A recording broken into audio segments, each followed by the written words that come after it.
Yeah, I'm putting the code in. Yeah. Hey guys, here we are again, letting it all hang out. Episode number 23. That means we've been at this for Too about long. 6 months now, and that's pretty exciting. That's good. Yeah, I think the next episode will be our 6th month episode.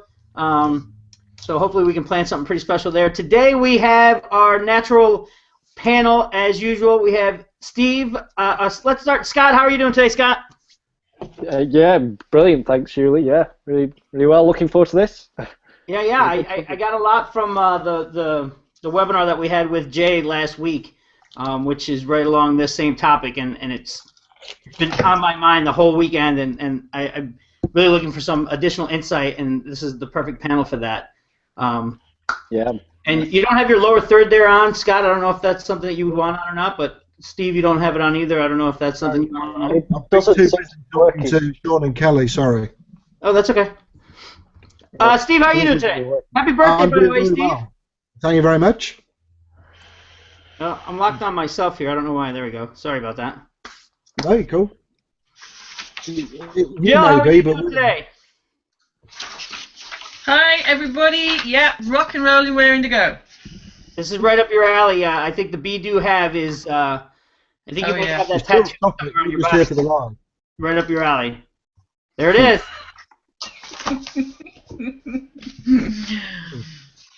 James, you're muted, but how are you doing today? I'm doing incredible as always, Julie, and always looking forward to this time of the week.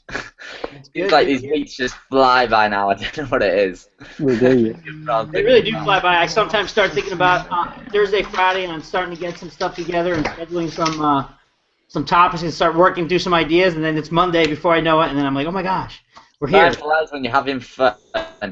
Yeah, yeah. It's you know. Sure does. It's a good way to spend your week. If things are flying and things are going too fast, then you know you're enjoying yourself. If things are going too slow, you're probably not doing the right thing. So, Absolutely what's right. up over there? In and out, in and out. Sorry, it keeps dropping, so I'm like here 1 minute and gone the next. Very mysterious. Just You're the expert. That's normally what happens. Yeah. Well, we're expecting a couple more guests. I know Sri is out there, but he's feeling a little under the weather. His insight in this on this topic would be valuable as well.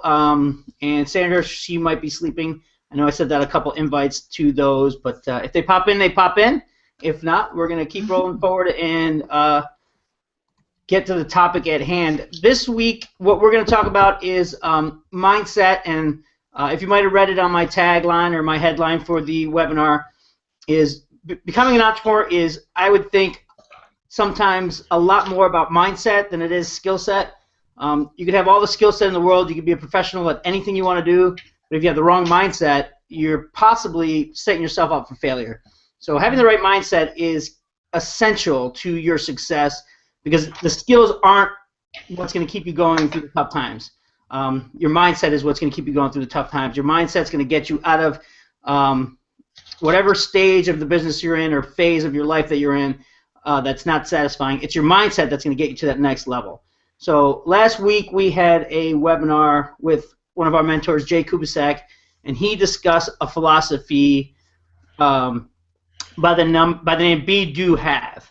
And I've heard it before. I've seen it online. I've seen it here and there posted, but I never really gave it much thought until this webinar. And I'm going to let some of the other panelists give a little insight before I give into mine, because I'm more about this webinar. I want to hear a little bit more about what their opinion is on this philosophy, because it's been really on the top of my head, and I want to see where it goes from here. So, anybody want to jump out and kind of take the lead on this for a second or two?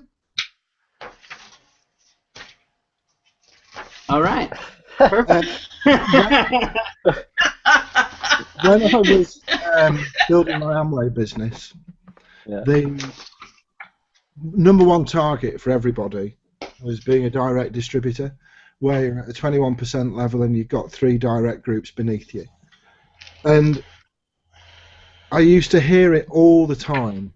Before you can become a direct, you've got to walk like a direct, think like a direct, speak like a direct, work like a direct, be like a direct. And you have to do that. It's not faking it till you make it, because that's lying. This is about developing more. It's not a can-do attitude. It's an attitude of you are where you want to be mentally. And until you can develop that, you are always going to struggle with the here and now. And you will fight through all the bullshit that life will throw at you, and you will resent it because you're focused on the wrong thing.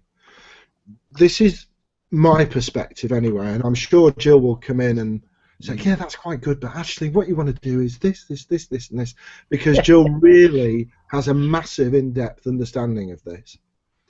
But that is my brief way of looking at this. It's not walking the walk, it's not walking the talk, it's not that, but you have to assume the mental capacity and the overall mantle and demeanour of that definition of success that you define for yourself. Does that help narrow it down at all? Yeah. I mean, so you basically have to believe that you are this person that you expect to be. You have to, it's not a question of belief. You have to become that person. Jay Kubizak could not have become a multi-millionaire with the mentality of a muffler salesman earning under £50,000 a year. You can't do it because you impose glass ceilings upon yourself, because you don't believe that $1 million a year is achievable, because everything around you says this isn't possible. I'm driving a beat up shitty old Volkswagen. How can I be a multimillionaire? So it's almost, you just write down and you in effect cleanse your brain. It is brainwashing, but I call it brain cleaning and brain clearing. And you've heard me talk about pots of paint and filling up the head with the white paint to get rid of the red and maintaining that. And you have to there are specific exercises to do that will create this mindset for you. And this applies in all areas of life. Whether you're a Forex trader, whether you're somebody working in a bank, you don't go into work and think, oh, I'm going to have a shit day today, and then have a brilliant day and make loads of sales.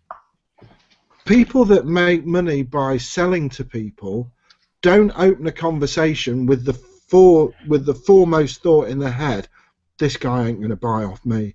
Because if you do, he won't. Yeah, you transpose that onto your customer. Yeah, but if you need the sale, you'll force it and scare them off. And if you think about having £1 million in the bank already, knowing that your next million's on a check in the way, that actual sale doesn't matter. So you just chill with it. And the guy starts getting asked, and you just say, actually, you know, to be fair, I really thought you were suitable for this opportunity, but actually, talking to you, I'm not so sure. We'll take a rain check. See you. Because you've got an abundant mentality. You don't need to force it. And this is where me and Anna have changed so much recently, because we were bombarding leads with information. It wasn't that we were showing off. We were just desperate to give value. And I've used the analogy of feeding ducks at the park, where you're giving them loaves of bread. Well, to a duck, they've not got knives and forks. They haven't got scissors. They can't. There's nothing they can do with it. You've got to throw them a few crumbs at a time so it's in manageable amounts. And we were just bombarding people with information and scaring them off. So if you've got an abundant mindset, if you don't need each individual sale, because mentally you're in a place where, well, easy come, easy go, it really doesn't matter. And that's what Jay's trying to get into people. Individual sales are irrelevant. Individual people's results beneath. I have no impact whatsoever on anybody I introduce into this business. Their success is entirely down to them. Now I can wring my hands and think, oh, it's terrible. I've cost them a load of money. They've got in. They haven't done anything. And there's the key. They haven't done anything. Yeah. Yeah, it's not. How is it? It can't be your responsibility. So you're Not my fault. the do part or the be part of this. You're getting to posture. Is you have to be that person. You have to position yourself in a space that you are comfortable being that person you want to be. Absolutely. And that involves an awful lot of work And in confidence. writing out what that person will be like when I get there. And you may recall when we first did the mindset training, I read out a perfect day. Yeah, I remember that. And I had so many people said, God, you got so much detail into it. You lived it. Well, yeah, I've written it out hundreds of times. I've got it on 3x5 cards. When I'm out in the truck, I will sit and I will read through that story 10 times, and I will read it out loud, because when you're doing that, your brain hears your voice and you're programming your subconscious. You have to speak it out loud. What's the old saying in the Bible? Your tongue will set you free. Yeah. And it's absolutely true. You have to do this in longhand. It's long division. There's no shortcut. You can't write a meta story once and then copy and paste. Well, you can. Yeah, It doesn't right. have- You do whatever you want. It's just you not can gonna do work. it, but it will not have the same effect as writing it out in longhand. I actually use a fountain pen and ink because I have to be slower and more careful. So this is where I came into and writing the meta story, and this is where I kind of lost it a little bit. Was where from the Stuart Lichtman, the whole setup there. To write it down and then to write it 100 times is how you get it into your consciousness and how you get that moving into the right direction. Mhm. That's an awful lot of writing. Yeah, it is. Like, it was a lot. Like, I almost had to stop. So I get to reached version that a couple 35. times. You'll get to version 35 and your hand will be sore, or your head will be saying, I don't need to do this. There's something in that story that subconsciously you're objecting to. The blockers And are those coming up. bodily signs are those objections. And you need to rewrite it, because I promise you, when you get that meta story 100% right, you can write it out 1,000 times, and it doesn't hurt, because it's your life, it's what you're going to be. And if you believe it, it becomes easy to do. Yeah. Yeah, I've been given that. I started reading the book again this week, and like I was explaining at the webinar with Jay, I was talking to Jay about it. My roadblock is typically where I have to sit down and actually put pen to paper. Even though I love lists and I love writing, I get constant objections from myself when I go in and put pen to paper. So that's been my because you're struggle scared. with this. You're scared of it not happening. Right. That's Right. an internal fear. And you're scared that if you put it down on paper, and I'm not picking on you, that Oh, I'm I not get saying it. I agree with you. Ulysses. I'm saying for everybody, if you're struggling to write it out and put it on paper, that's an internal fear mechanism. Because once you've committed to it and you then don't achieve it, that is piling shame upon failure upon failure. And it's a big deal. And it's important. It's your life. Has everybody gone? Have I put everybody to sleep? No. Jill's dropped off and everybody else has frozen. Everybody's still here. Yeah, Jill, she's losing her internet connection, but she keeps popping back out. She's a fighter. Look at her. She's back. Let's Jill, what's your take on this? We're still in the. I mean, we've got quite a ways to go. We're still in the B part of the be do have philosophy of mindset and growth and just business, and it doesn't just apply to business. It applies to all aspects of your life. Where's your stand on the B? And I know you're pretty vocal about this, and I'm surprised you just don't have that tattooed on your forehead. B do have. Give me time. Yeah, right. Wait till you get to the States. We have some really good artists. I can't wait. I shall have them everywhere. Yeah. What do you? What's your take on it? I mean, this is Well, right up your really, alley. to be something, you've got to physicalize that feeling of being. You have got to embody that feeling of Everybody's being. gone very quiet. You literally have, because if you There's a bandwidth problem all over Europe. oh dear, it must be something's Chris, happening. can you hear us? Yep. Steve, can you hear? Has Steve lost us? Yeah. I Yeah. mean, randomly looks like you tonight, dropped out. my internet connection seems to be fine for once. I can hear Steve. Yeah. I can see Steve. Yeah. All right. Steve's back now. Okay. All right. Sorry, Joe. Go ahead. Yeah, no, I mean, to be something, you've got to physicalize this feeling. You have literally got to be inside what you want to be, literally. And, you know, you were talking about writing this out. Well, the thing is, it's repetition all the time. You get up in the morning and you can't suddenly pretend to be somebody. You've got to physicalize this feeling of being this person. And the physicalization, a lot of the things, I was talking to somebody in the community the other day about this, and they were saying they were literally in a mindset of lack, of despair. Terrible things had happened to them, and they'd had people taking money away from them, and as he was gradually going down this path, he was losing his power. So I had to bring him back into being what he wants to be, and that is successful, and that is to be able to look after his family.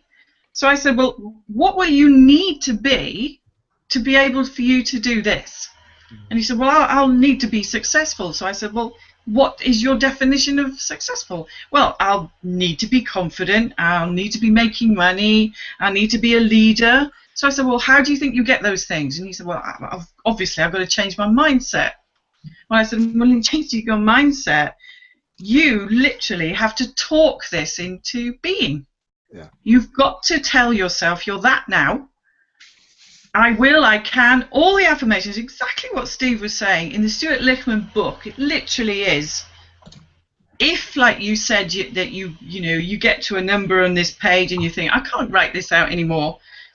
And Steve is right. You've got a block coming up there with either a word or a sentence or something. It's just not resonating with you. It's not comfortable. Now, do you change that word or you fight through that? No, you change it until you're happy saying it, until it flows. If it starts to flow, you feel comfortable with it. And you can actually do that exercise where suddenly you'll get up, literally stand up in front of the mirror and say these things to yourself in the mirror and see how you feel. You will get this physical empowerment. And it's like Tony says, you know, he tells us to go out, and Tony's got an amazing affirmation which he shouts and screams. And literally, by the time he gets to the other end of the beach, he's talking like that, you know, like Superman, because he's embodied this. And as he so rightly says, you know, you go out and you talk to people, you've got to be in that core center state. And you've got to come from your highest good and for the love and concern for everybody involved.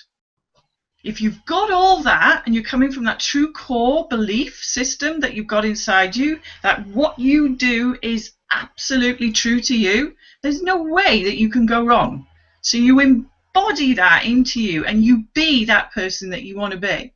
Because if you have that passion, that's how it's got to be. You know, sometimes we're going to get up and going to think, oh, I can't do this anymore. You know, nobody's going to wake up every single morning and think, yeah, this is we all have to either do our meditations, our intentions, our gratitude. All these things are really, really important to your mindset of be, do, and have. I've got some facts here because it literally says, be the person you want to be, and then the fact is, what you focus on multiplies. Now again, focus is huge, because as Steve has always said, everybody that got up on the Amway platform and Dream Weekend that we used to go to, always used to say, the person you hear 24/7 is your own voice. It is. And that 6 inches between your ears is the most powerful thing that you will ever hear, because you cannot escape it. It's with you 24/7. Yeah, so you either harm you or it could be good for you. Well, it's a destroyer. It can sabotage you. It can steal everything. If as Jay so rightly says, stop buying into the story that keeps telling you. If you keep buying into that story that, oh, I'm not worthy, I'm not good enough, I can't do this, I can't do that, you've got to get through those blocks, those blockers, as Joe Vitale and Stuart Lichtman tell you. You've got to break through those blockers. You've got to say, I'm not listening. That isn't where I want to go. And this is where the mental toughness comes in. This is where the mental muscle, because like Tony says, you know, I'm sure if Chris was here, he'd agree. If literally you start trying to lift that weight and you think, oh, God, this is too much, you can't, just like Jay said, then you've got to go away and get that strength. So when it's called upon, you know you've got strength to lift that weight. Because you're so going to be tested with your mindset. You trying to say I can't lift? The important thing there, if you extend the weightlifting analogy, you don't go into the gym and straight away bench press 800k. Yep. You build that weight and that resistance by pressure and practice over time. Correct. And I still, and we were taught this, and you will know this, in the Amway system, there were tools and trainings, and you had to read for 20 minutes a day and listen to at least one tape. And I still do. Yeah. And I have 4 or 5 different books by my bed, take 2 to work, and I read for 20 minutes a day, minimum. Yep. Because this is an ongoing thing. Absolutely. There were things that happen, and Scott, you were witness to it when I went into work and everything was wrong. And it's exactly like being an athlete. It's the recovery time from when you hit something that knocks your attitude, and it's the length of time it takes to recover. It's like Usain Bolt, when he's run his 100 or his 200 meters, give him 10 minutes, he could do it again. If I run 100 meters, I'd need an oxygen tent and 5 weeks to recover. Yeah, I get it. It's recovery time. But you get better and better, don't you, as you... Very much. Yeah. It's an ongoing, permanent job. Yeah. You've got to form the habit. I was going to say, I was listening to Satori Prime's performance enhancing podcast, well worth a listen if anyone hasn't listened to them already. And they were talking about how every single day you need to keep plucking away at it, just keep working at it. And I think it was Elan, he was talking about how he used to work in a bank, and they had a certain door on the bank, the entrance to the bank, and he used to go through that door all the time, and his brain was conditioned that he knew what to do to press the button or whatever it was. And then they changed the locks on the door, and then for some reason for the next 2 weeks he was banging his head on it or making mistakes because they changed the door, and his brain was taking time to get reconditioned. And every day he'd tell himself, right, I don't need to walk into the door, I need to go and do this. And he was saying, I think it took him 3 weeks. Is that right, Jill? You've listened to it as well? Yeah, I love that story. I think it's absolutely brilliant. And it was just the keep plodding away every single day.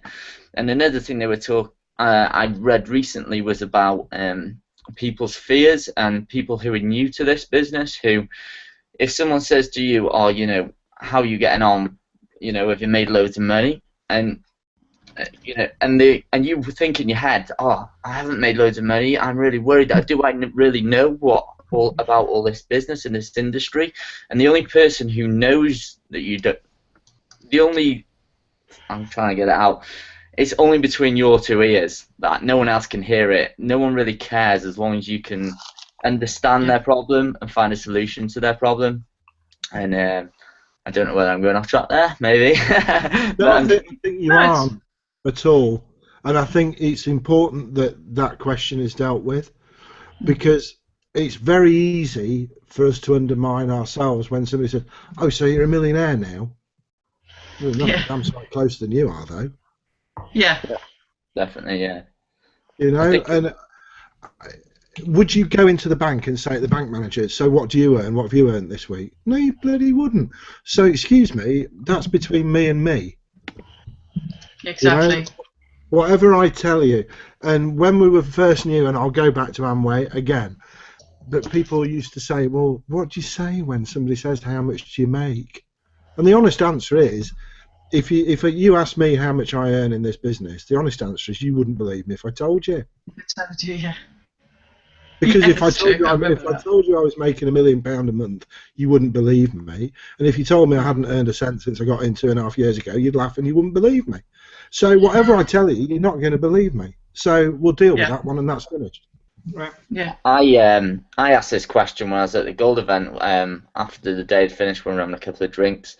I think Natalie and I can't remember his name, but anyway, and I asked the question. I said, obviously I'm relatively new. How would I deal with someone like that? And she said she had exactly the same question, and she said it doesn't matter what I earn, that's irrelevant, but I can tell you how I got you on the phone to me or how I got you in front of me asking these questions, because it's irrelevant what I earn. Because you're asking about my company and you're interested in my product, so is that all? That's all you really need to know, isn't it?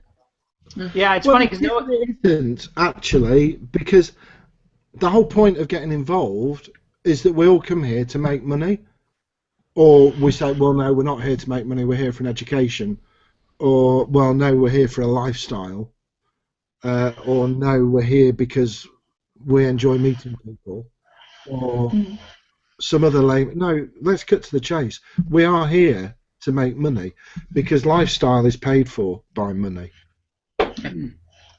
Yeah. Yeah, that's a good point, Steve. And Yeah, people want to know that they're going to get something for the £20,000 that they're being asked to invest. Well, you're not actually getting a digital product and a load of brouhaha. Oh, okay. Well, of course, that's what it looks like. And to somebody who doesn't understand, that's exactly what they'll think. So I always say to people, look, you're coming here to make money. I've been doing this for over 2.5 years. Believe me, I wouldn't be still doing this if I wasn't making money. Yeah, I had a conversation the other day with a student, actually, who works out at my gym, and he's looking to see, to work for me in the physical world, in the real world. He's asking if he can work for me, and we're not hiring right now. And so I was like, do you ever take it, he's a really smart kid, and he's done has a lot of education in his background, and is very big on education. I was like, well, have you ever thought about this concept? Blah, blah, I'll send you a link and just take a look at it and whatever. And he's like, well, how do I know if I'm going to make any money, blah, blah. And I'm like, well, how long have you been going to school? He's been going to school for some sort of medical, muscle therapy, and he's not going to do anything with it. And I'm like, how long have you been going to school? How much did that cost? And how much money have you made with that? I mean, that's kind of, you're putting the cart before the horse.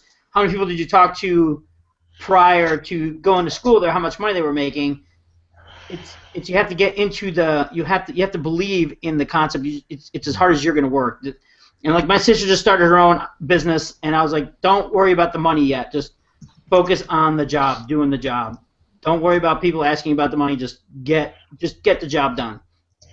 And she's loving it. Sri, how you doing, buddy? I heard you're feeling a little under the weather. I'm doing fine, thank you. Now Yeah? that I'm You're back at it?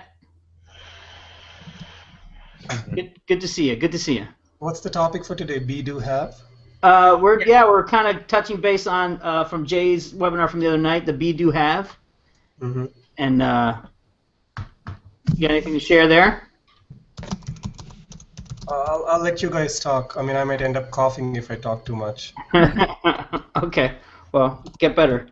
Stick around.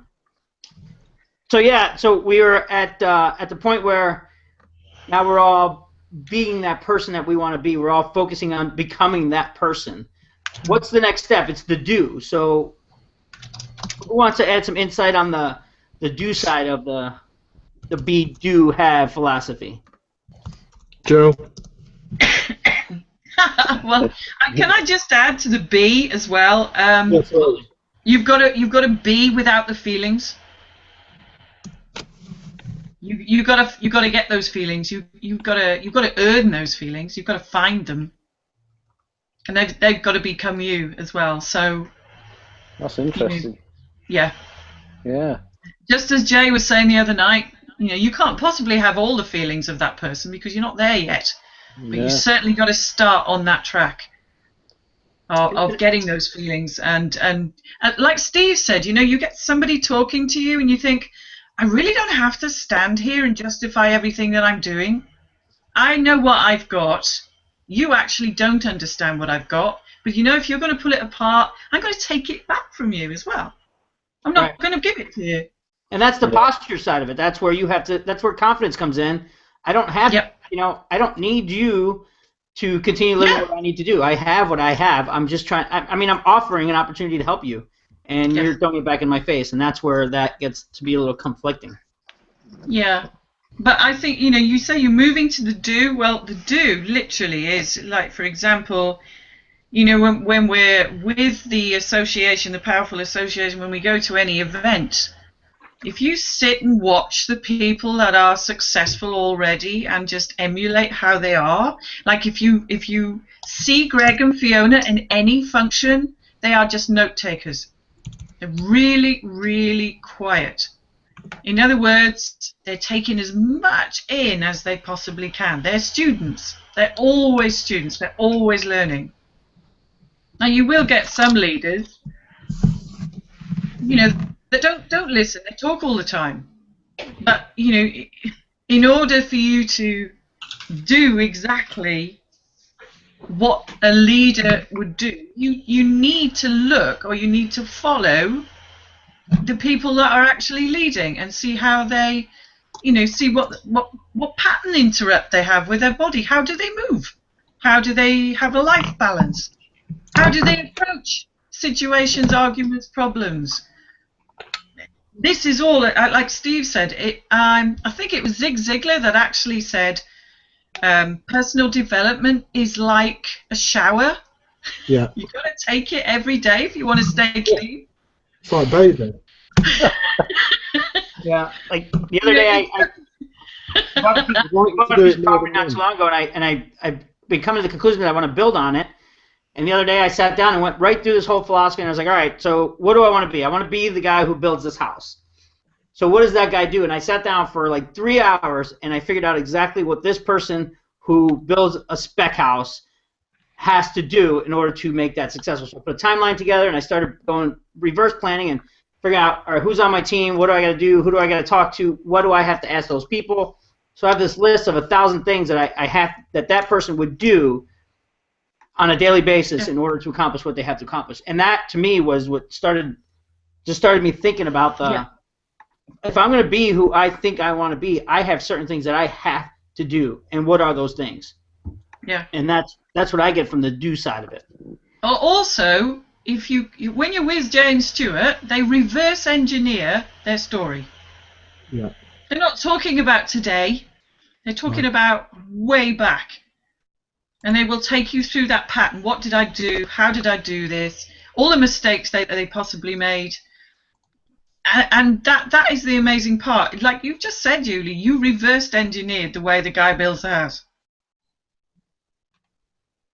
Simple, really. That is exactly what you've got to do. So, like when you buy a story of somebody that has, an entrepreneur or somebody that's really made it big in life, and you read the story and you see the basics of where they came from, they might have come from nothing, or they might have come from something. It just depends. But you can actually put a pattern together of how that person is, and literally, people find this aspect a little bit awkward, a little bit, because you're totally out of your comfort zone.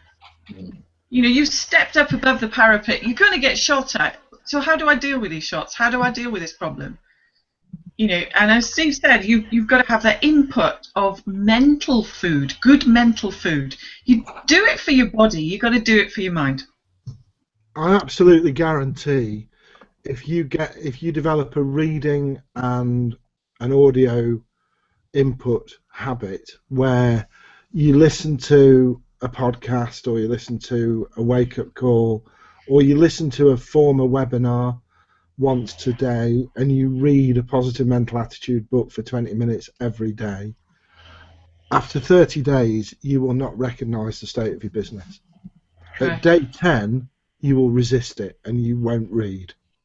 You will have reading. It's true. There is a stick point. There is a point where you guys that are doing the 90-day challenge. At what point did you guys, was it day 10? Was it day 20? Was it day 30? You're like, why am I even? Between day 10 and day 25 are the worst days. Yeah. And when you get past 25, you've gone over the top of the hill and you're freewheeling. I'd agree with that, Steve. Yeah, definitely. I mean, I'm at the point now. I'm at day 53, and it's easy. Like before, I used to have to say, "Oh yeah, you have to do a video. You need to get something down." Whereas now, I'm just like, "Oh yeah, I'll do a video. Not a problem." I might even do 2 or 3 in a day. Obviously, I don't publish all of them. Like I think it was 3 that was saying if he used to do 3 in a day, and he was in that habit, so 1 wasn't even an issue.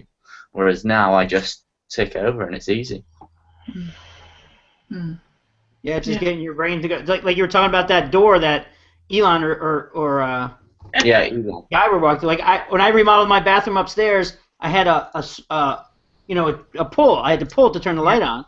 Yeah. But I wired a new switch in. But for the first 2 or 3 weeks, I would walk in there and look for the pull, but it wasn't there. And now I'm just getting used to.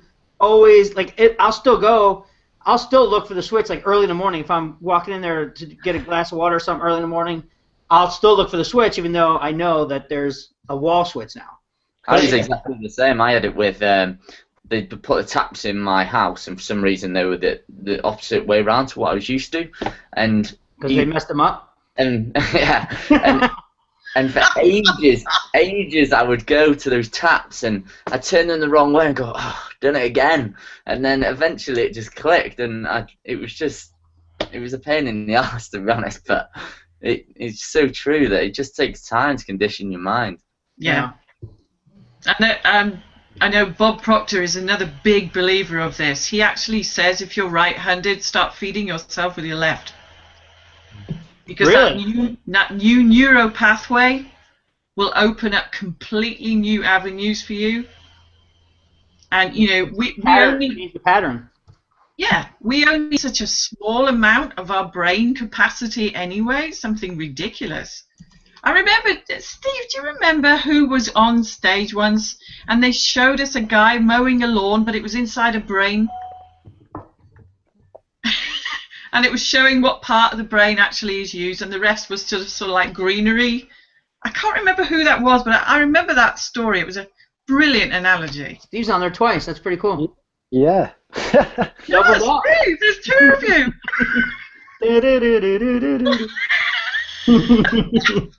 I'll tell you what, something else I picked up on Guy and Elon's podcast recently. I mean, Jill's probably right up to date, but I mean, I'm only in the first few. And they were talking about habits, and this brain conditioning thing came into it. And Elon said, every month, imagine 12 productive habits that you could implement into your business and focus solely on one of those habits that is going to make a massive difference to your business. And at the end of 12 months, you are going to have 12 really well-rounded habits that is just set in stone in your brain, and your business is just going to take off. And can you remember that one, Jill? Yep, totally. And it was brilliant. Talking about something like that. Stuart's done that. Yes, that came from Stuart, I think, wasn't it? Yeah, Was it? Yeah. That's what you were just talking about, Steve, then. About writing your to-do list down about a few things that would. Yeah, Stuart is consummately good at talking about habit formation, and you can't build more than one business habit a month, and a habit takes days to form or break. Yeah, I was going to say that's exactly what you're doing, Steve. I didn't realise it come from Stuart, but I just heard it mentioned on the podcast also. Yeah. Oh, it was in How to Get Started. It was in day 2, video 1. Can you touch base on that a little bit? Whoever wants to explain that, just in case somebody's watching and they don't know what we're talking about. Just a quick brief. How to form a habit. Yeah, I mean, what you guys are kind of talking about right there. Habit formation is you have to be very, very disciplined, but it can be for anything from money producing activity to walking your dog. Yeah. And if you don't regularly walk your dog at 5 o'clock in the morning or 9 o'clock in the morning or 10:30 at night, and you say, I'm going to develop a habit to do this, then for the first 5 days you feel really good about yourself, and then on day 6 it's raining and you think, oh well, put the dog in the garden and we won't bother. And it's at that point that your discipline, do what you said you were going to do, will make the difference. And 95 to 98% of people, and you will see this in the video challenge where it's one video a day for 90 days, you will see people at day 6, or rather you won't see people at day 6. Yeah, I think I wrote to Alistair the other day and said, I think he got to video 1, and I said to him, come on, I haven't seen you, come on, let's get back on track. Yeah, it's very difficult. In that And Facebook, the last thing that anybody... Sorry, go on. I said in that Facebook page there are 75 members right now doing the video challenges. Yeah. I only 16 to 17 videos per day on that. Yeah. Wow. Yeah. I mean, habits are forged through repetition. Absolutely. But Yeah. habits are forged, more importantly, through discipline. Yeah. Because the most difficult thing about walking your dog in the pouring rain is you don't want to do it. Yeah. And the difference between somebody with discipline who will make a fortune for themselves or me is I will say to Fido, I'll go crap in the garden, I'll walk the dog. Yeah, it's the point of doing. If you walk the dog for 20 days through shine, whatever, rain or shine, day 25, you don't even notice that it's raining. No. Because you're walking the dog and you're happy to walk the dog. You always walk the dog. And your wife looks at you and says, what are you doing? I'm walking the dog. It's blowing a bloody gale. I always walk the dog at 9 o'clock. but like Jill was Jill saying is not the habit. detach the doing from the feeling. Okay, you don't feel like doing it. What I've just said is very simplistic. But it applies to anything that you have to do. And do you remember when I was doing my rowing, Jill, and I rowed every day for 7, 8, 9 months? Yeah, from your shed, yeah. And at day 39, I wobbled. Yeah. And actually on day 45 of my 90 video challenge, I was having a call with James Holmes and I said, I don't think this is worth doing anymore. Yeah. And he said, Steve, of all the people, I didn't think you would ever say that. I said, well, no, I'm being very genuine about this, James, because I don't think people are watching. It's not generating any sales. I think I'm just working in a vacuum. Yeah. He said, well, okay, but if you stop now, you give yourself permission to quit at everything else you ever attempt. Oof. Yeah, especially because there's no consequence other than internally. Yeah. And the consequence to me was massive.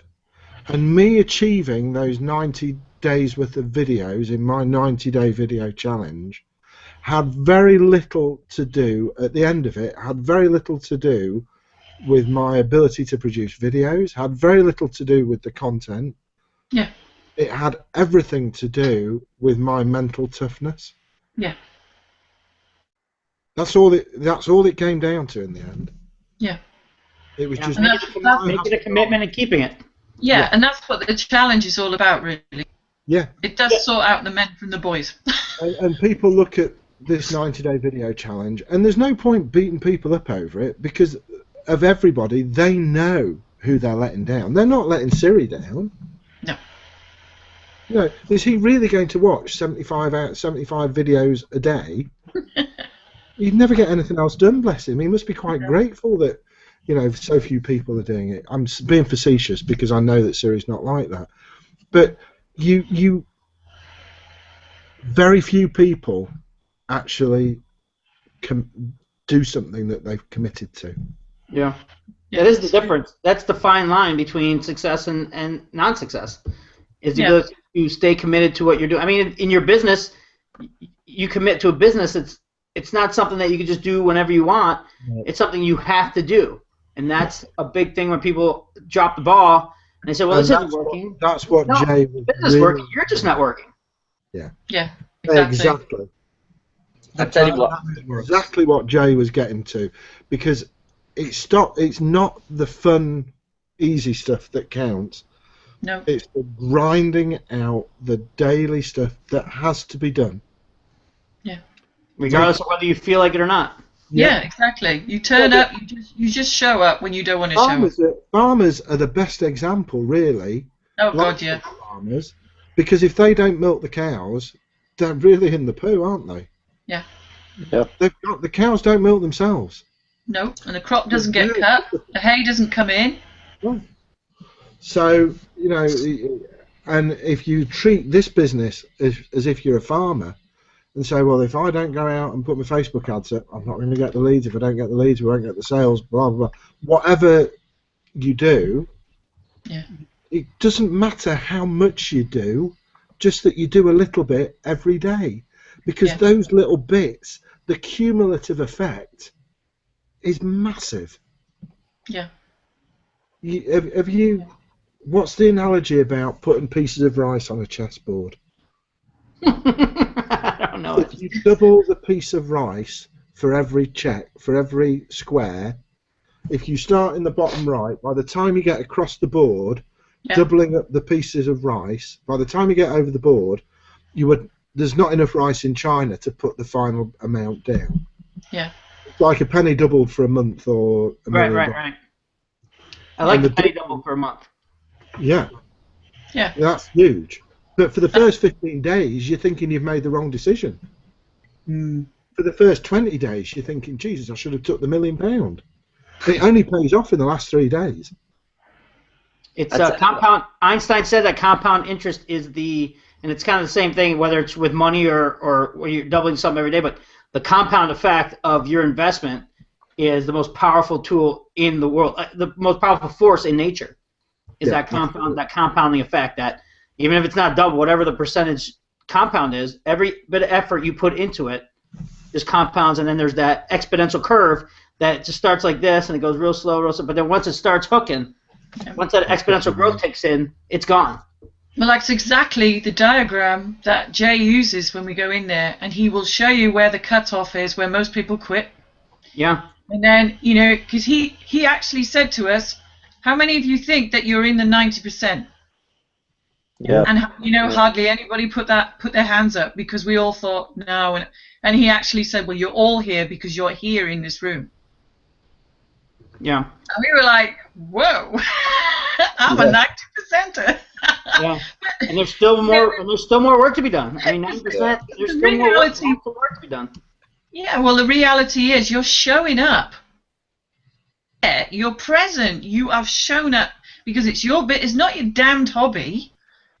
And when people stop using the business as a hobby and get serious about it, they get results. But people dip in and out and stuff like that. It's human nature, I'm afraid. Yeah. It is. It's human nature. People will go away. They'll come back. They'll go away. They come back. It happens all the time. I don't know how many people that Martin actually chatted to on the coffee call that he said, oh my God, I haven't seen you in ages. Good to see you back. All the time. Yeah. Yeah, why is that?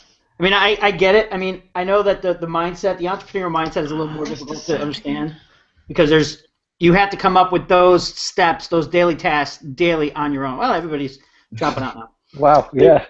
I tell you what. You have to come up with those tasks daily on your own, but you go to a job, someone's telling you what to do on a daily basis. Like you walk into a job, someone's telling you exactly what to do, when to do it, how to do it, what time to do it, and then when you're done. When you're an entrepreneur, you have to come up with those concepts and those steps on your own, and then you got to hold yourself accountable on your own. And that's kind of where the fallout is getting the difference between no one's telling me what to do. I know what I need to do. I just need to do it, and I need to hold myself accountable. So getting to hold yourself accountable is the difficult thing. I was going to say, I think it takes a lot of discipline. I mean, sometimes you don't realize the path ahead. I mean, when I started the 90-day challenge, a big moment yesterday, I actually sent a video to my list, And if you'd have seen my first video 53 days ago, I was a Berberian mess, like, and I'd never ever have thought that was possible, but because I kept on doing something every day and kept my discipline and just plowed through and just kept on working at it, I thought to myself the other day, oh my God, I'm going to send a video to my list, because it's easy to send it to the community because it's accepted. It's a safe place. Everyone's so supportive, but to send it to 1,000 people that I've never met in my life or spoke to, it's like, oh my God, but I'd have never done that before. And just building those habits in makes a massive difference to even the way me and Chris are going to do business. So yeah, well, that's a big step. That's a big step, Jay. Because I mean, when I send a video to my list, I have a pretty big comfort zone though. I don't have that. I mean, I guess I do. I still get nervous and I still figure that out. But when I send I'm like, why would they want to watch this? What do I offer them for them to want to watch this video? And that's where it kind of would stop me in the past. But then by thinking, I get videos all the time from people, and what makes them think that they're any better than me? The videos are the same. They're shot in their houses. They're giving the same message. What difference does it make if it's from me or if it's from, even if it's someone like Frank Kern, I can give the same message he could. Yeah. What's the difference? Why would I want to watch his, and I don't think that somebody's going to want to watch mine? And then eventually I just got into the mindset. It was like, it doesn't matter if they watch it or not. I'm going to put it out there anyway. It's all just between the ears. Right, absolutely. Yeah. And that comes right back to the theme of the night. Yeah. Because the thing is, James, can I ask, when you came into the business, were you motivated or did you believe in yourself? Good question. I believed in myself, I think, because everything I've done in life I've been good at, and not to sound big-headed. Because well, that's perfect. That's perfect. I don't go half-hearted into anything. If I'm going to do something, I'm committed, and that's it. I'm throwing it all in. Do you think that's been the mindset of your previous life, your trade? Not necessarily. I don't think it has. I think my competitiveness comes a lot into it. I'm a very competitive person, and I hate losing. Okay. And so because I hate losing, I'm like, if someone gives me an opportunity, I'm going to do everything I can to succeed. So I'll read books, I'll work hard, I'll put everything I can in place in order to get where I want to be. And Chris is exactly the same. He is like a picture of me, but he's not. He's got bigger eyebrows and a better body. He is exactly the same, and he's gone all through his life. And I wish he was on this webinar because he is massive into this, and he's had a terrible upbringing. I won't go into it. It's his story. He'll tell you. But everybody at every single step has tried to prove him wrong and tell him that he's going to fail. And because he's so determined, he's like, I'm going to win, I'm going to do that. And people have doubted him all his life, and it's something I want him to get on video, which is one of the jobs I've actually given. And it's, I think it's that grit and determination to succeed that is what gets you a long way. Yeah. Because, we all come in to the business with different scenarios, don't we? We all come from different backgrounds and massive diverse background as well, and to come in with that kind of tenacity, take it and it will work for me. It has to work for me. All I've got to do is, I think Yuli, it was you who actually said to Jay, it's a system. It's like a conveyor belt. Yeah, it's a production line. Yeah. You have to do this, to do this, to get here, to get here, to get here. You can't put the engine in first without all the suspension or anything else underneath it. It's a system. It's a formulation, and lots of people want to come in and they just want to go straight to the good bit. Well, I don't need that bit. Well, actually, you do need that bit. Building. They don't want to build the car. They just want the car. Yeah, and again, it goes back to you talking about building a house. You can't put a roof on without building the damn foundations. Right. But all these processes, regardless of, anything we're talking about right now isn't a push button system. Everything we're talking about today is it takes time. I mean, it could take a week, it could take a month, it could take 10 years. Yeah. I've known people that have been building their businesses for years and years and years, and it's just it's their life. It's what they want to do. It's who they are, and that's exactly what it is. It's who they've become, and they're doing it because that's who they are, regardless of what kind of money they're making, or that's what they want to do. If they're happy, that's who they want to be and what they want to do. So they're willing to make the effort, take the commitment, take the punches, take the hits, take the victories, take the losses. They're willing to do that because that's what they want. Yeah. It's all about. Can I throw in a contrary view to that? Yeah. And Jill will understand where I'm coming from. I spent years traipsing up and down, reading books, doing everything that had to be done. And every month at recognition, there'd be pilchards walking across the stage, and they'd be interviewing and say, "Yeah, who are you?" "Well, my name's Bert, and I've come from a farm." "Yeah, no, are you?" "Well, I'm at 15% this month because I did what my upline told me." And then next month it'd be, "My name's Bert, I come from a farm, I haven't got a clue what I've done. I just did what my upline told me." And the next month he's across the stage at 21%. Yeah. "Well, Bert, you're back again. What did you do?" "Oh, I don't know." "What do you mean you don't know?" And I'm sitting there going, I've got all the bloody tools, I've got the clothes, I've got a suit. He fucking wellies didn't match. You know what I mean? He's got one with the top turned down, the other one top turned up. He's got a straw sticking out of his ear. He's walking around like this. And how have you achieved your direct level, Bert? I don't know. I did what my upline told me. For fuck's sake, you only got him 5 months ago. What do you mean you don't know? Well, I read a book and I listen to a tape, and my upline says we're doing a meeting, so I'll just invite all my friends. Okay, and you're not scared about phoning people up? Well, my upline told me I had to do it, so I did it. Right, okay. Yeah. And how many times do we hear what we should do, and then don't do anything with it? Goes in there before it gets to the middle, we translate it into what we want to do? Yeah. Yeah.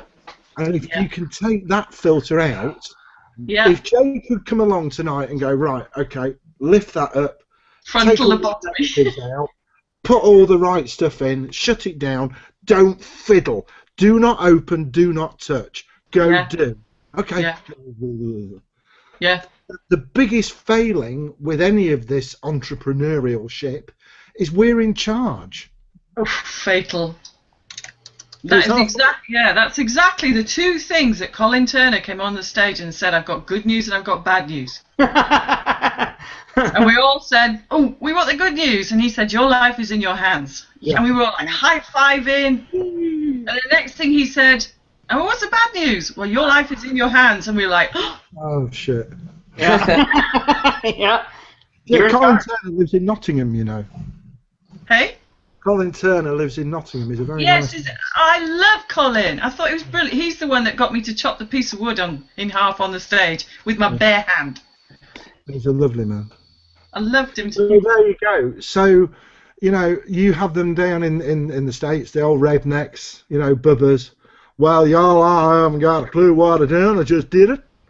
You know, we have exactly the same here. You just did it.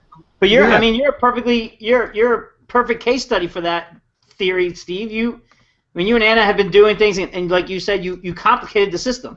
You made the system harder than it was supposed to be, and now that you've simplified the system and just let the system do the work, now you're starting to see a little bit more success, or not starting to, but now you're starting to pick up on the success. Yeah, and having a system and adding to it, or having a system and ignoring it, or having a system and turning it off, are all traits that I have tried, and they're all models of building a business that I have tried. And if you go away from this call tonight with one message, don't do what I did. There's a system, it works.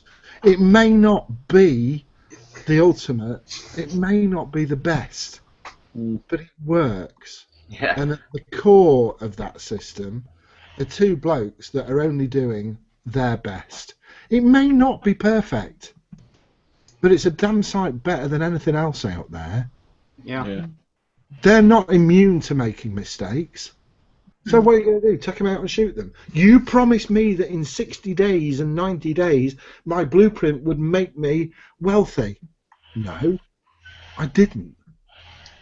I said if you work on your blueprint and work on you, you can become the best you can become. There's no promise of wealth. Yeah, no, there's no promise of success. I mean, there's no promises. Well, wealth and wealth production are a byproduct of the work you do on yourself. Correct. And if you don't do the work, you ain't going to get anything. Right. I have absolutely no doubt that if Stuart or Jay didn't think that it should be in the system or they hadn't made that mistake, they wouldn't put it in there. And like you say, Steve, it is a system, and everybody's got to find their own path. I mean, I was speaking to someone the other day, and they were saying, "Oh well, how come there isn't a structure to like the gold calls, Greg and Fiona?" And I says, because everybody's trying different things, everyone's at different levels, and you have to find out a lot of the things yourself. It's there as a platform at the end of the day. I have to say, from when I started, and from probably when Jill started just after me, there's a huge amount of structure now compared to what there was. Oh, massive. Isn't there, Jill? I floated about in this for about 4 months. Yeah, I can't believe the resources that are available to us. It's the tools, the resources, the mentorship, the community. If you're working, if you're doing what you're supposed to be doing, if you're doing the do, then you should be getting to where you want to get. But if you fail to do that and you sway this way and you, like Steve said, you overcomplicate things and I mean the system obviously works. There's people out there proving that the system obviously works. The other challenge that I felt very guilty of was being hugely busy at the wrong thing. Yeah. I tell you what, I tried something today because I have a lot of time on my hands. Obviously, I'm working from home on my own, so no distractions, and I found that I had 18 hours free throughout the day to work because I don't sleep that much, and I had a list of prioritized tasks that I'd set out for the day, but I could have got them done in 4 hours as opposed to 10 hours because I'd piss about and do all sorts of stuff and I waste time. Whereas today I've done it hour by hour. I've gone, right, what's the most important job? Right, that is going to take me X amount of time, and I've planned my day and I've got so much done in a day just by organising and planning my time. Yeah. Who was it? Was it Miranda in the WoW team that started putting a stopwatch on everything? Yes, I think it was her. Or two of them did, and they said, right, I've allocated 30 minutes to this phone call. What do you mean you allocated 30 minutes? Well, this phone call's got 30 minutes because then I've got to go to job 4. What? I have no choice. I got to do it. I got to go. Yeah. That's the problem. I get on social media because I think that's doing a little bit socializing, and because that's how I don't know, but I can spend hours on that wasting time. Yeah. So like Jay said earlier, it should be a reward, and I know Stuart and Jay have said it, and it should be a reward going on social media and doing the fun stuff. Even getting to the point where you're reading or getting some audio, doing a little more education. That should be a reward for the work that you've done. That should be the last thing you do, not the first thing you do. Yeah. Because that can just that can take you off course so quickly. There's so many distractions. It's so tempting. I mean, I almost wondered today. I came on to see what was going on with the webinar tonight, and I found myself like responding to a few things, and I just had to go stop, just put that down, and get on with what you were doing because it's so easy. It is. Yeah, I did a blog about distractions, and I'd just gone back to work, and I was on days working in the yard. And I would get up at 5 and I would write a blog, post a blog, distribute the blog, SEO to other people's sites, do something else, put local paper ads in, do Facebook ads, and do something else. And there were those 8 jobs. And for some reason, I went in my email inbox and I just went straight off course. And at 10 to 8, I was still writing the blog, and I should have been at work. Oops.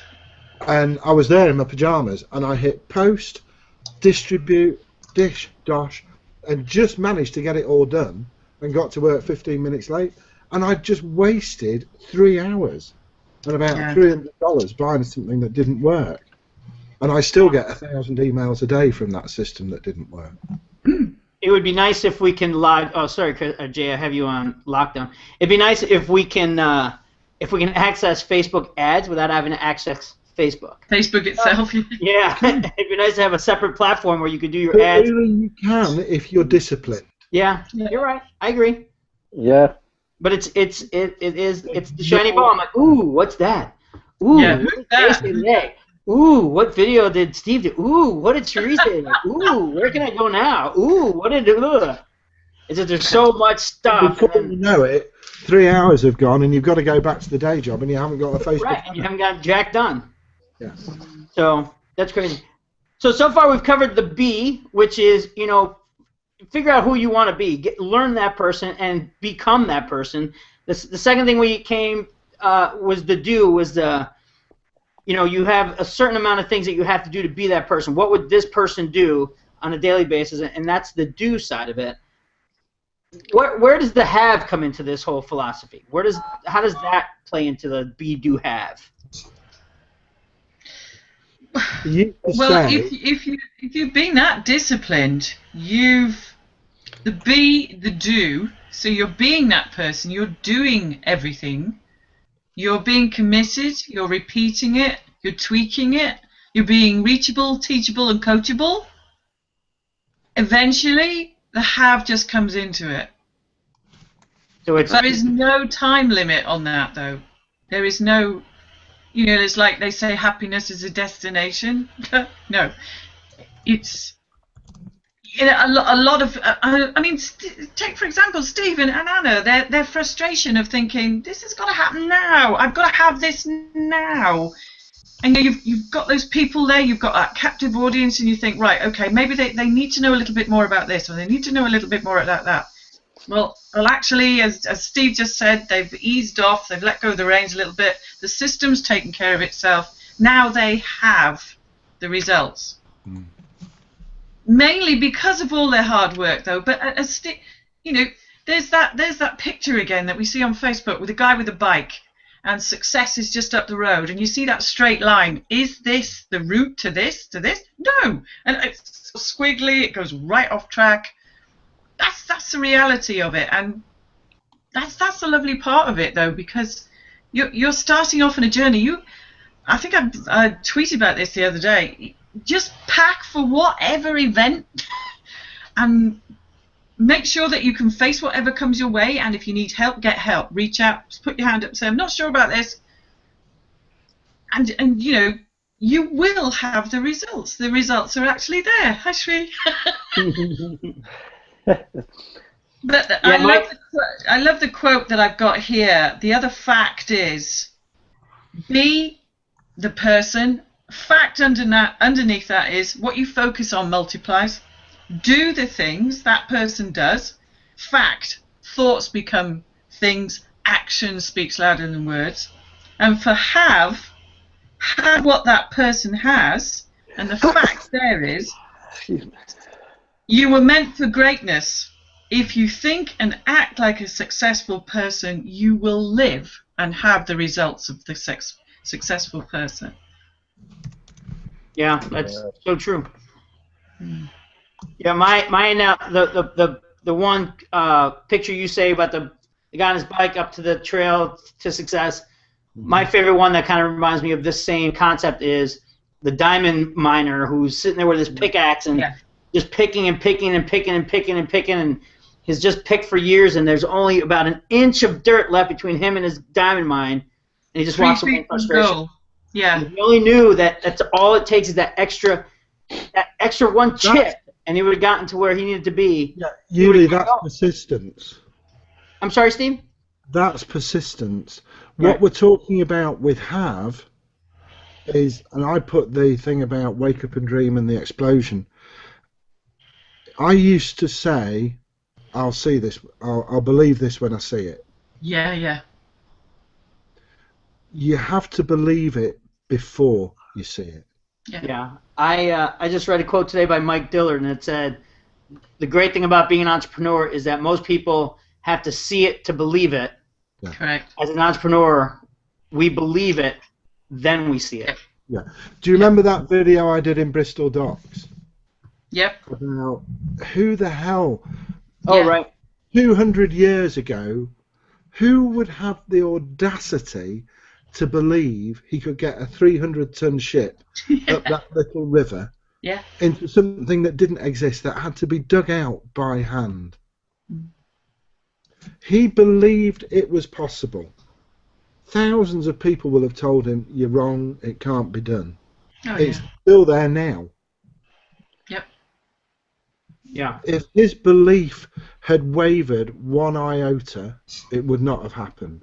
Yeah. And that was one man's belief.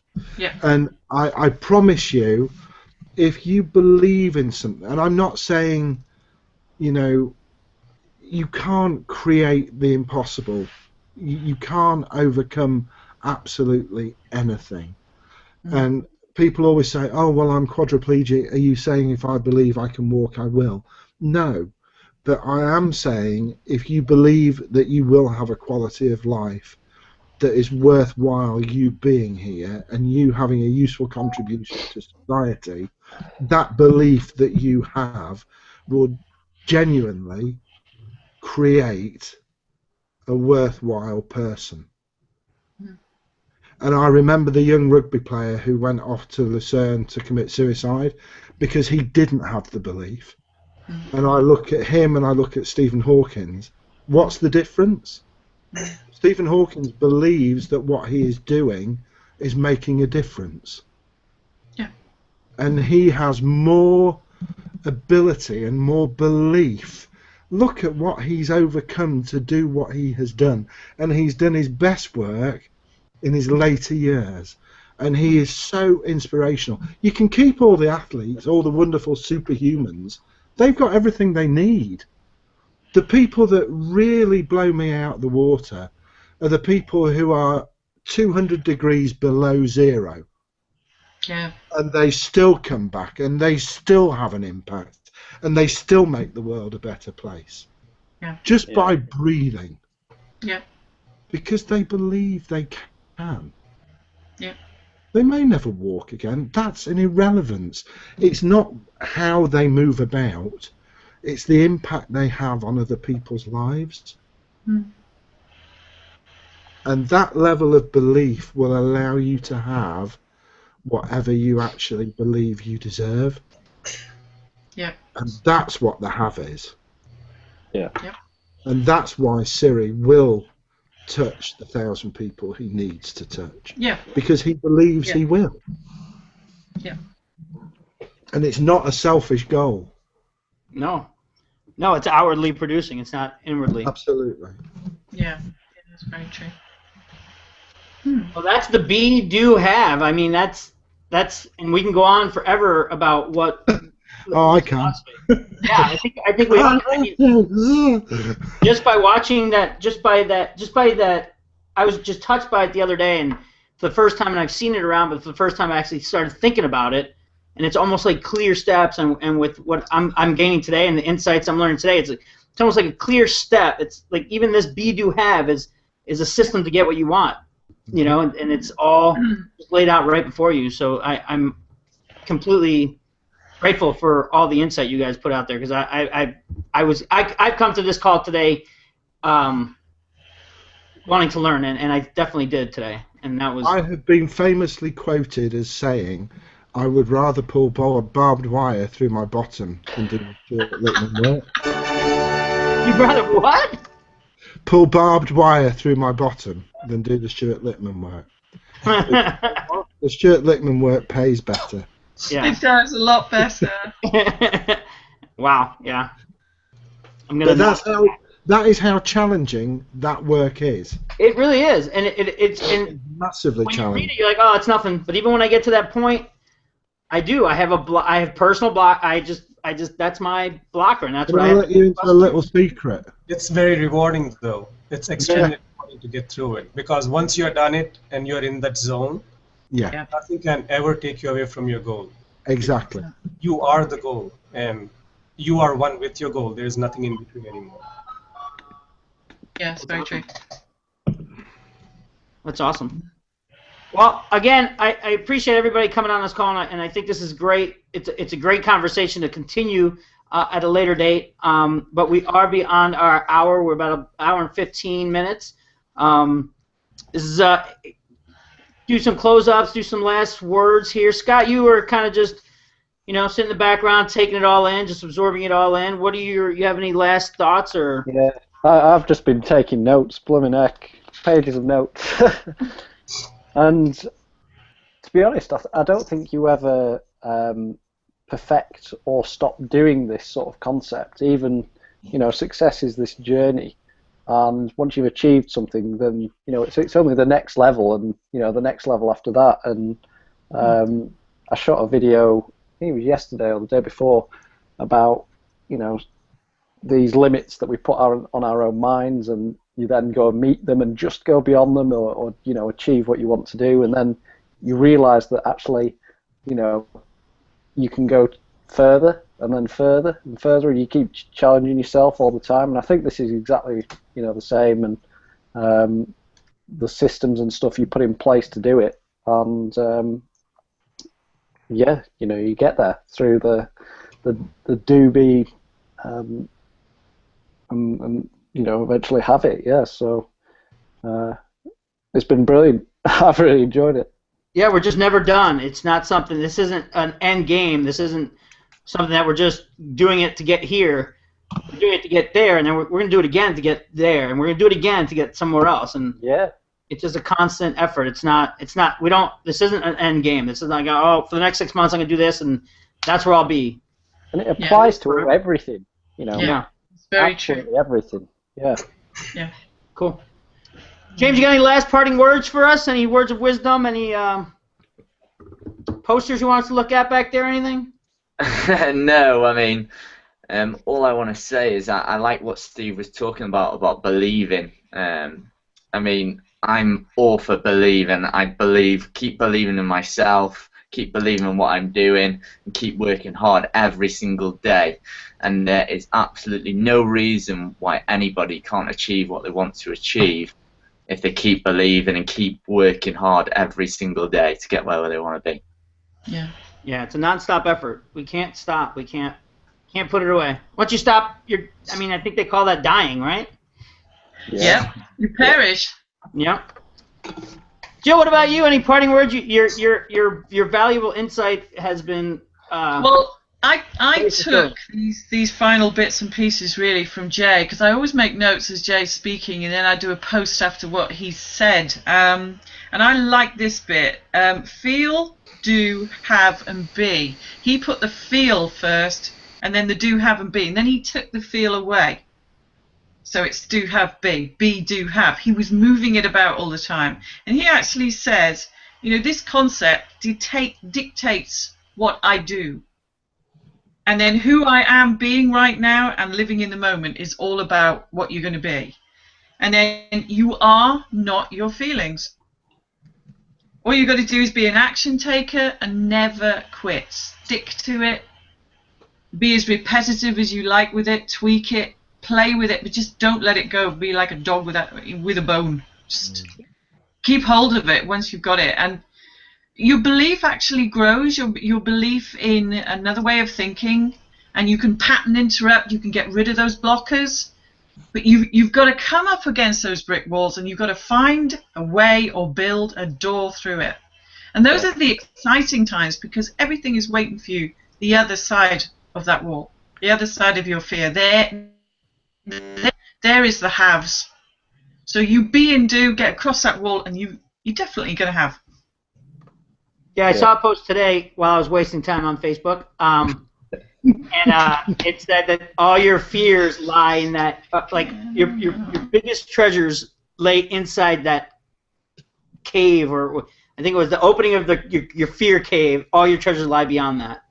So all you have to do is reach in there and grab them and just go beyond your fear, like Jill was talking about before. She so rudely left. Sri, I'm glad you were able to come out today. I know that you were feeling a little under the weather, and so I appreciate you. You don't look sick, so I think it's just a bunch of BS. But That's my thanks belief. for coming out, and do you have any parting thoughts for us? Well, I actually wrote a kids fantasy fiction, and the ending quote in that book is, "Life as a journey is a continuum where end is the beginning, beginning is the end, everything else in between is a mire of myriad consequences."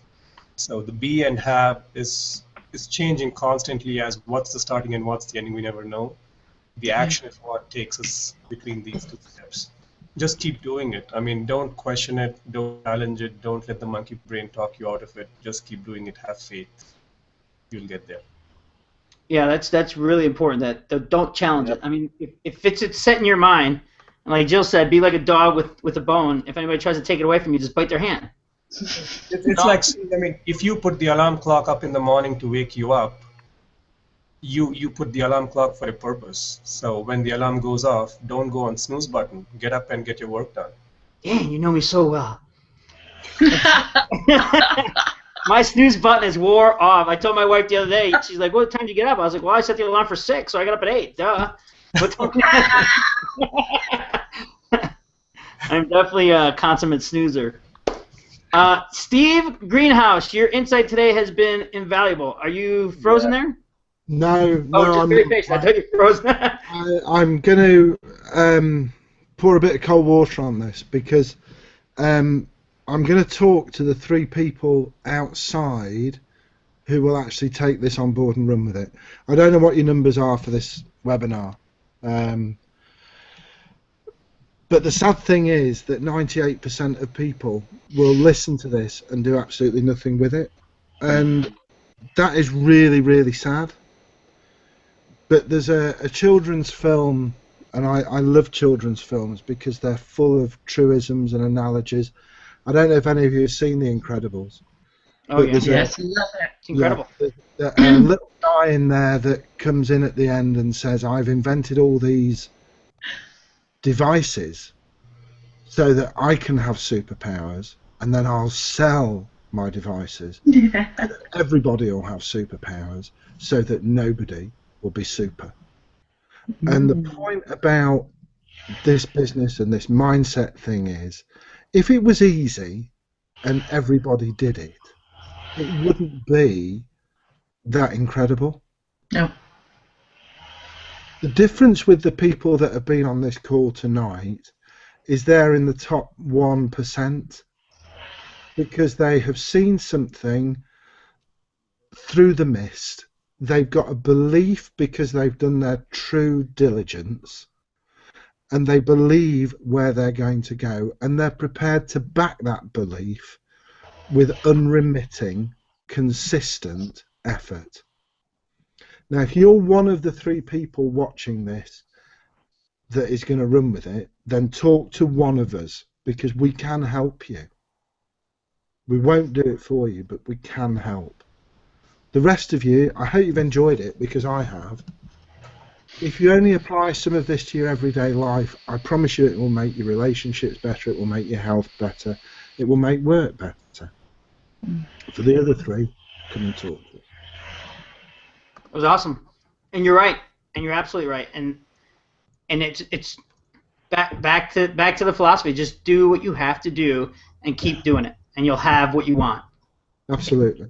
You know, I'm not here to make guarantees, but that seems like that's how people who get what they want do. They do what they have to do in order to get to what they want. So, again, thanks again, everybody, for hanging out with us today. I love these events. They get my week going. They get them just pumped up, and I just love them. So, again, thanks for everybody who's on the panel. Congratulations to almost 6 months. I think next week will be our 6-month episode. I'm hoping that everyone here thank you, Sri. I'm hoping that everyone here can make it again next week, and we'll plan something a little special, and then maybe even have a little celebration. So, again, thanks, everybody, and we will talk to you next time. Yeah, take care. See you all soon. Bye. See ya. Bye, be good.